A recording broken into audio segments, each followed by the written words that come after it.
All right, the next thing I wanted to do is add another level of detail, a little more organic sort of texture to this part of the shoe, the outer sole.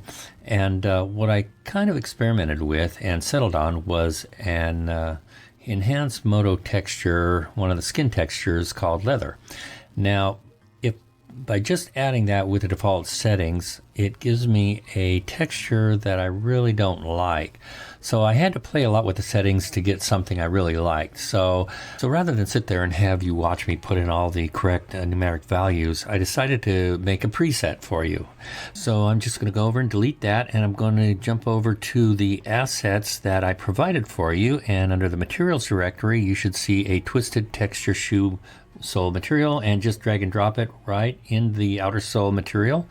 And as you can see, it created this nice little organic material that is applied as a bump material. And you can control the bump by going to the material settings there, and where it says bump amplitude under surface normal, you can increase that number to say 5 millimeter if you want more of a bump, or even 10 if you want it to look even more pronounced, or you can dial it back to something like 3 or 2 to make it for a more subtle effect. So it's totally up to you. Now the last thing I want to do is change a parameter within the material's transparency settings, and that parameter is called subsurface scattering, and this will give our material a sort of a semi-translucent sort of look, as you'll see. So let me go ahead and set that to 50%, and immediately you can see now it has bit more of a waxy look to it, as if it's made out of some sort of injected silicone material or something like that. And I'll do the same thing to the center spine. Change that to 50. Okay, now you can see that it also diluted the colors a little bit. So what you can do is go and select the constant from the orange constant and just right click and duplicate that one. And instead of applying it as a diffuse color, change the setting to go to basic settings and change it to subsurface color right there.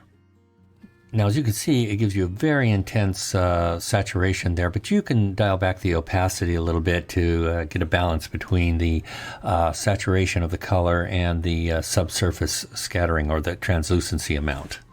Now let's go ahead and do the same thing with that teal color. I'm going to grab the constant, that's that teal, and I'm going to just duplicate that and change its settings to subsurface color, which should be right at the top there. And there we go. And again, we could dial back the opacity of that color if we need to.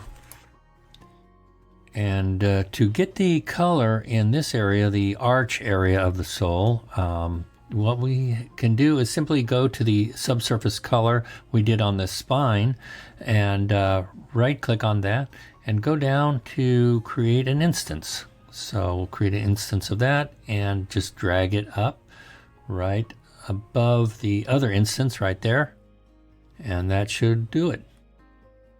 So in conclusion, I'd just like to say, keep experimenting with Mesh Fusion. Keep experimenting with the textures. Keep experimenting with the mesh ops, because it's not so much about the tools, in as much as it's about the tools helping unleash your imagination. And with Modo, the sky's the limit.